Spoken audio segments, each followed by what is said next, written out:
Baiklah anak-anak, hari ini kita akan membahas teks laporan hasil observasi.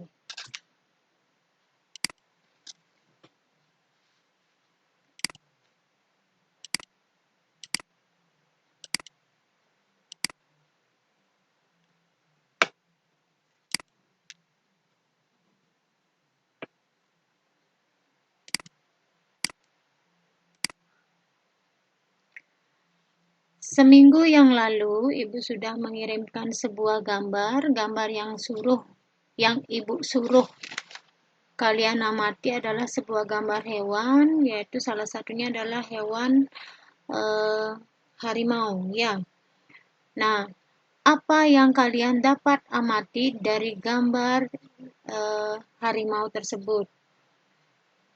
Ibu suruh kalian membuat sebuah kalimat. Nah, ada yang membuat harimau itu berkaki 4.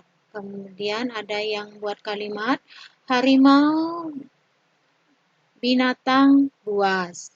Kemudian ada yang membuat kalimat harimau hewan mamalia yang tergolong ke dalam kelompok karnivora. Kemudian ada yang buat kalimat harimau adalah hewan yang hidup di hutan. Nah, ada yang juga buat kalimat harimau tergolong dalam filum Chordata subfilum Vertebrata. Kemudian ada yang buat kalimat harimau sedang berteduh di pohon. Nah, itu beberapa kalimat yang bisa Ibu simpulkan dari gambar yang sudah Ibu kirim. Itu kalimat yang dibuat oleh anak-anak. Nah, dari kalimat tersebut, kalau kita susun dengan baik, kemudian kita revisi, nah, akan menjadi sebuah teks laporan hasil observasi.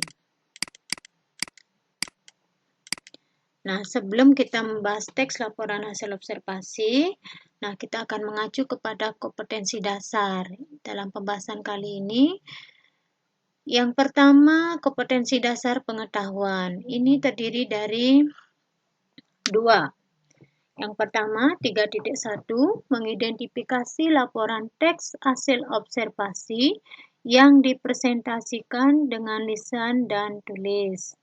Yang kedua, 3.2, menganalisis isi dan aspek kebahasaan dari minimal 2 teks laporan hasil observasi.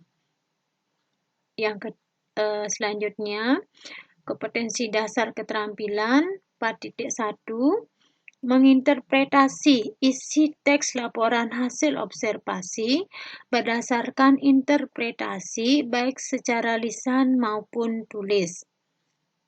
4.2, mengonstruksikan teks laporan dengan memperhatikan isi dan aspek kebahasaan baik lisan maupun tulis. Kita lanjut, tujuan pembelajaran kali ini.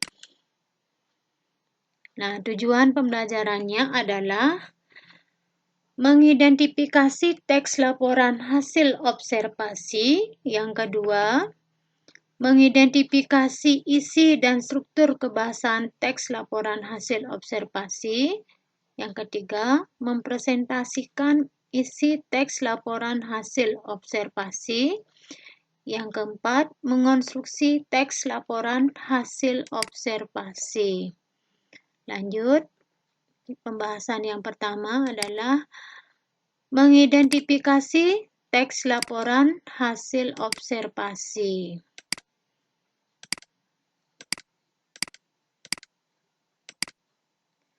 Nah, dari mengidentifikasi teks laporan hasil observasi, kita akan membahas apa itu pengertian teks laporan hasil observasi, ciri-ciri teks laporan hasil observasi. Nah, pengertian teks laporan hasil observasi adalah suatu teks yang berfungsi untuk menjelaskan informasi tentang suatu objek secara detail. ciri-ciri teks laporan hasil observasi.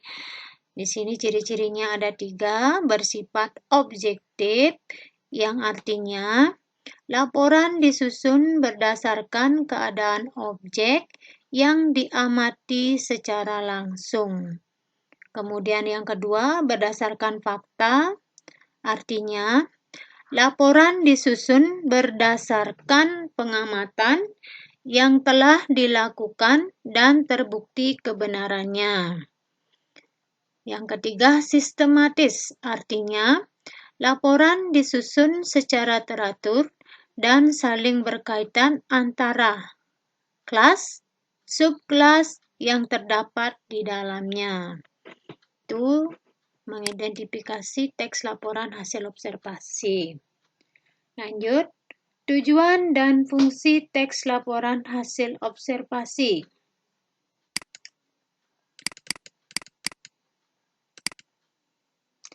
Nah, tujuan teks laporan hasil observasi, tujuannya yang pertama, ya, untuk apa kita membuat teks laporan hasil observasi? Nah, di sini kita akan tahu tujuan dari teks laporan hasil observasi adalah mengatasi suatu permasalahan. Yang kedua, menemukan metode atau teknik terbaru. Yang ketiga, mengambil keputusan yang efektif.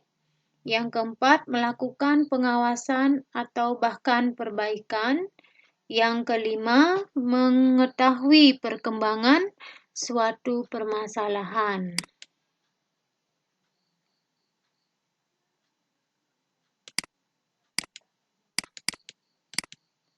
Nah, lanjut kita ke fungsi teks laporan hasil observasi. Nah, fungsi dari teks laporan hasil observasi yang pertama melaporkan hasil dari sebuah tugas dan kegiatan pengamatan.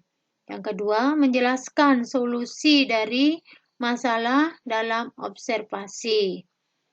Yang ketiga, sarana untuk dokumentasi. Yang keempat, sumber informasi yang faktual.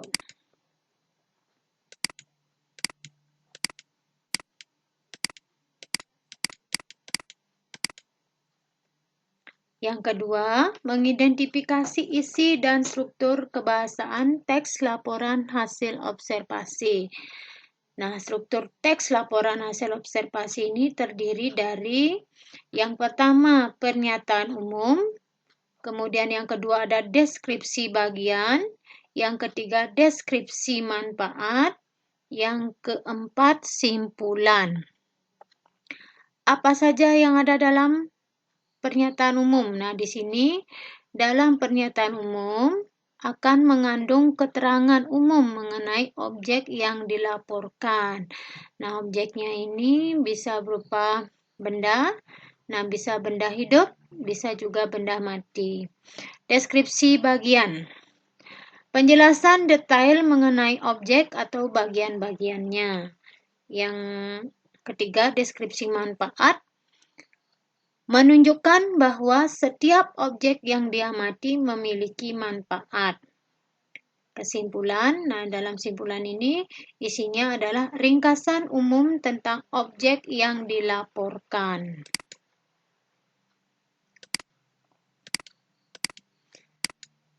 Kemudian kita lanjut ke ciri-ciri kebahasaan teks laporan hasil observasi. Yang pertama, menggunakan frase nomina untuk mendeskripsikan objek. Nah, frase nomina ini adalah intinya dia berupa kata benda. Yang kedua, menggunakan kata berimbuhan. Kata berimbuhan ini terdiri dari 3. 4 ya, 4 ada kata berimbuhan, afiksasi sama dengan afiksasi, ada awalan, kemudian ada akhiran, ada awalan dan akhiran, dan juga ada sisipan. Nah, itu merupakan bagian dari kata berimbuhan. Nanti Ibu jelaskan, nah biar tahu dulu kalian ciri-ciri dari kebahasaan teks laporan hasil observasi. Kemudian yang ketiga, menggunakan verbal rasional. Nah, verbal rasional ini dia merupakan kata kerja ya. kata kerja. Nah, di sini dia akan menjelaskan dengan menggunakan kata ialah, merupakan, adalah, yaitu. Kemudian yang keempat, menggunakan kata penghubung.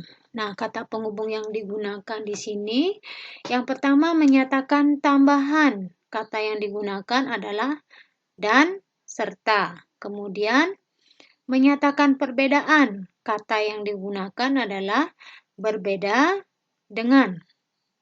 Kemudian, kata penghubung yang menyatakan persamaan. Sebagaimana, seperti halnya.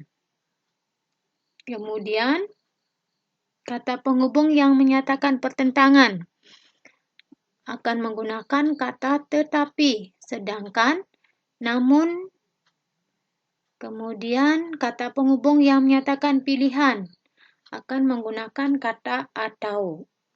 Yang kelima, menggunakan kalimat utama diikuti dengan rincian. Nanti juga Ibu akan jelaskan yang mana dimaksud dengan kalimat utama dan yang mana dimaksud dengan kalimat rincian. Kalau sudah ada salah satu contoh teks laporan hasil observasinya. Kemudian yang keenam, mengandung kata keilmuan atau teknis seperti herbivora, degeneratif, mutualisme, parasitisme, dan lain sebagainya. Kita lanjut ke jenis-jenis teks laporan hasil observasi.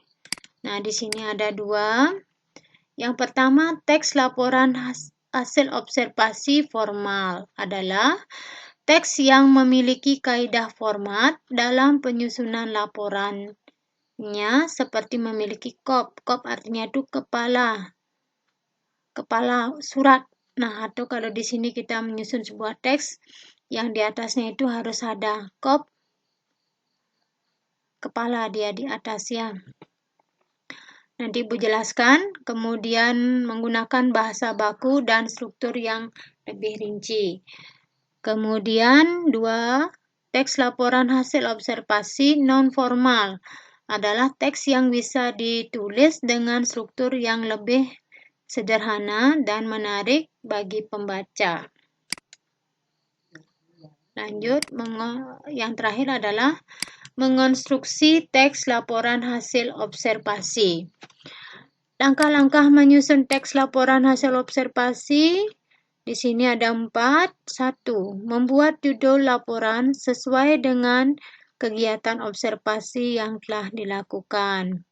Yang kedua, membuat kerangka teks berdasarkan gagasan utama sesuai dengan hasil pengamatan. Yang ketiga, menyusun teks yang telah dibuat diawali dengan pernyataan umum pada paragraf pertama dan dilanjutkan ke bagian isi. Yang keempat, meneliti kembali kalimat atau penulisan kata pada laporan yang sudah ditulis dan jika ada kesalahan bisa diperbaiki. Nah, itulah materi tentang penyusunan sebuah teks laporan hasil observasi apa-apa saja.